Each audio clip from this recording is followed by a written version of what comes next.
Coming up on Mountain News this morning, we are learning more about a man who officials say froze to death in his trailer in Pulaski County. And one waste business is back on their roots after the winter storm. Dedicated to Eastern and Southern Kentucky, this is WYMT Mountain News This Morning. Welcome to Mountain News This Morning. I'm McKinley Calandrino here with you on this Friday, January 30th. The time is now 6:30, and let's check in with First Alert meteorologist Megan Desmall for a look at your forecast this morning. And I know Megan is probably so annoyed with me because every time she says it's going to snow, I say, hey, is it snowing yet? Is it snowing yet? And she does do that, and she'll just keep on texting me until she walks out and she's, oh, it's snowing, and she'll send me a picture. Love it. But no, it's not snowing just quite yet in Perry County, but we are tracking that snow this morning as some folks are seeing some flurries. Let's talk about temperatures first as you're heading out the door. Some teens, some 20s, very cold, pretty close to what we've been seeing every morning this week. So wear your layers, especially as when we head into the afternoon, we're still looking very cold in the 20s for most folks, getting to the low 30s for some of our far southern counties. But just as we're talking about, there is a little bit of flakes flying this morning as you're starting off your day, and we're just going to continue to watch that all day long. So here's what you need to know. High temperatures will be around that 1 to 3 o'clock time frame, with most of the folks in Kentucky having the highest chance of snow for your Friday morning, and then those who are on that Kentucky-Virginia border having a higher chance of seeing that snow as we're heading later in the day. McKinley. Thank you, Megan. 3 men who were charged in connection with a double murder in Pike County had a hearing continued. Jolyn McCree, Devin Overstreet, and Orlando Pack were charged in connection with the deaths of Jacob Adair and Rodney Estep. The incident happened in 2023 near the Tug Fork Apartments in the Belfry area. A third person, Chastity Adair, was also shot and injured during the incident. The next hearing for the 3 defendants was scheduled for March 12th. We now know the names of the 3 men from Johnson County whose deaths are considered related to the winter storm. The coroner's office said 71-year-old Harold E. Prince died, as well as 71-year-old Ray Reeder.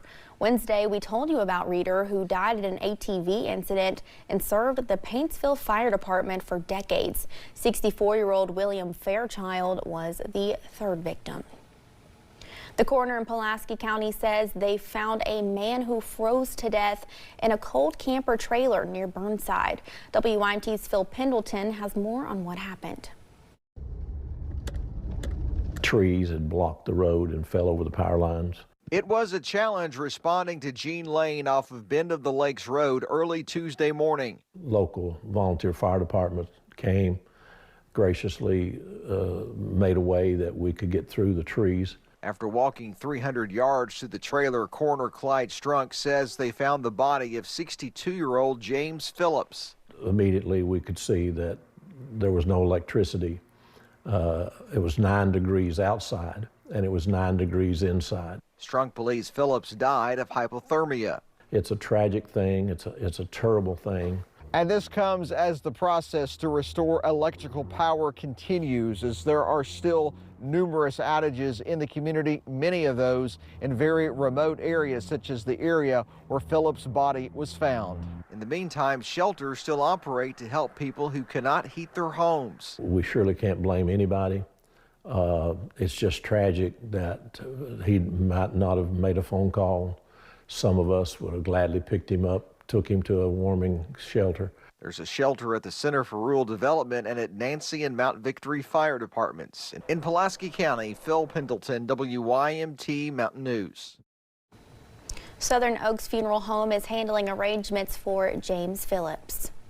Marvin Knuckles, an inmate at the Eastern Kentucky Correctional Complex in West Liberty, died early Tuesday morning after sustaining a head injury. Knuckles was reportedly working with a group of inmates to remove snow and ice debris outside of the complex when he fell and hit his head, then later died. After this incident, the jailer at the Kentucky River Regional Jail in Hazard talked about their work safety and how it's a priority for inmates. We try to make sure that our inmates on work release, have all the safety equipment that's needed for them to get out and perform that function. Of course, safety is a priority type thing for us. We try to look at every situation and determine the risk in it, you know, whether we're capable of doing it or not doing it, and try to not put anybody in harm's way. Allen says they have a firewood program where they deliver firewood to community members in need, and for that they are provided with steel toe boots and other necessary safety equipment. Teams with the Kentucky Division of Forestry are in several Kentucky counties helping clear storm debris. Members of the State National Guard are also helping to move brush off the roads in Allen, Barron, and McCreary counties. The Division for Forestry says its teams have been helping clear down trees and roadways since the storm. And 2 central Kentucky shoppers are recovering after falling ice sent them to the hospital Wednesday afternoon. Shannon Leva and Irvin Coffey were leaving a grocery store Wednesday afternoon. They were under the awning when a large chunk of ice fell from the roof. Leva suffered a busted skull and required 2 staples in her head. Coffey sustained a bruised spinal cord. They discovered the falling ice as feeling like concrete blocks. Mayor officials says icicles have since been removed from the store's roof. They are continuing to monitor the situation amid the ongoing winter weather. It felt like concrete blocks. Yeah. I've never been hit by concrete blocks, but it was like bricks. Always look up. Yeah. Always be more aware of your surroundings. Leva and Coffey are urging other shoppers to always look up and be aware of their surroundings. In Woodford County, Pike is taking precautions during the winter weather. They're delaying trash pickups because their trucks lack 4-wheel drive and are dangerous on ice. Monday's routes were run on Tuesday, and Pike is sending out extra trucks to catch up. They ask for your patience and will pick up extra trash next week. You can help keep workers safe by clearing snow and ice from sidewalks and making sure your cans are visible. Please be patient with us until we're able to get to your cans, and we will be picking up extra come next week to make up for it. Safety is of the utmost importance to Rumpke, both in terms of our drivers and the communities we serve. If you are a Pike customer, you can stay informed on trash pickup through their website. Also, make sure you update your contact information to get weather delay alerts. A business in Letcher County is preparing to close its doors after serving the people of Whitesburg for nearly 8 decades. WYMT's Buddy Forbes was there as its owners reminisced ahead of retirement. I grew up in this store. It's changed so much over the years. Western Auto in downtown Whitesburg has been a piece of the Wright family since 1947. When Dad put this in, it was very hard to get anything after World War II. A storefront that would eventually become a community staple. It was a lot of auto parts and things, but it wasn't really a hardware store. I mean, we sold cookware, just many different things. Christmas time was tremendous. You got ready for Christmas. We moved everything out on the floor, put all Christmas toys in. And it was a big to-do. I mean, decorated your window. It just a different world than it is today. Owen Wright II left the area for college and went on a mission to find the career path for him. A journey that led him to his wife, Barbara. We eloped and got married. What year? Lord, don't ask that. After years of career shifts and new chapters, the couple eventually landed in Letcher County, with Owen taking over the business when his father died. Came to Whitesburg to visit my mother. She started crying she couldn't take care of the store. I came back to Whitesburg and started taking the store over. And she had the movers to move her stuff up here. Here we are. And for 44 years, the Wrights have continued the family legacy, rolling with every change and balancing through the hits, standing as Whitesburg's oldest retailer until this week. People ask, you know, would you going to give this to your son?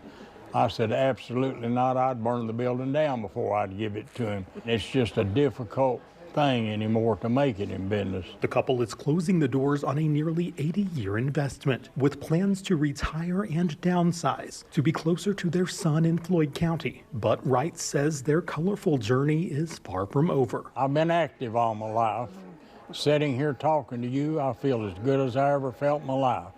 If I get up and walk from here to you, I have to sit down. So I've got to do something. I can't just sit. I'll have to do something. In Letcher County, Buddy Forbes, WYMT Mountain News. The city hosted a retirement celebration for the couple at the store yesterday. They officially closed the doors for the final time today. And we got an update from the mayor of Wayne, West Virginia, about the ongoing water crisis there. Folks are going on 2 weeks without clean water. Mayor Danny Gray says progress is being made on testing and flushing. He says the do not consume order could be lifted after results from the next round of testing. In Wayne County, West Virginia, nearly 2,000 customers of Hope Gas were without gas after an outage was reported. The outage impacted those in Wayne as well as 2 other counties. Crews were summoned to the site to fix the issue. And the Primary Care Centers of Eastern Kentucky CEO Barry Martin was named SOAR's Business Person of the Year. Barry Martin founded Primary Care Centers of Eastern Kentucky in 2003. The company now employs more than 400 people throughout the region.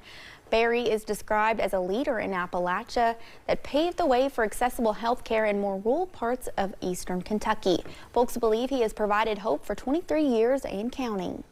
It's an award that I accept on behalf of everybody in our organizations, because without them, like I said, I just get to have the pleasure of working with a great crew. I may sleep in Fayette County, but my heart is always in Eastern Kentucky.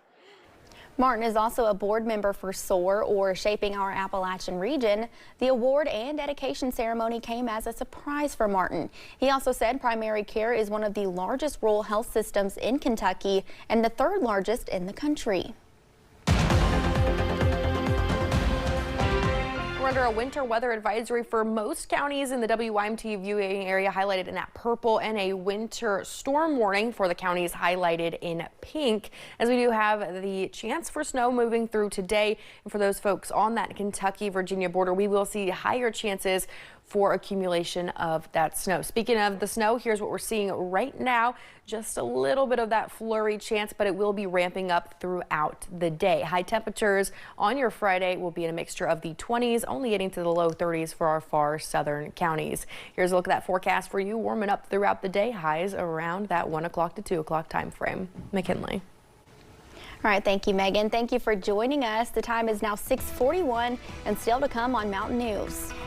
Everyone's pushing protein lately, from the food industry to influencers to even the government. We take a look into the protein craze and why doctors say it may not be what your body needs.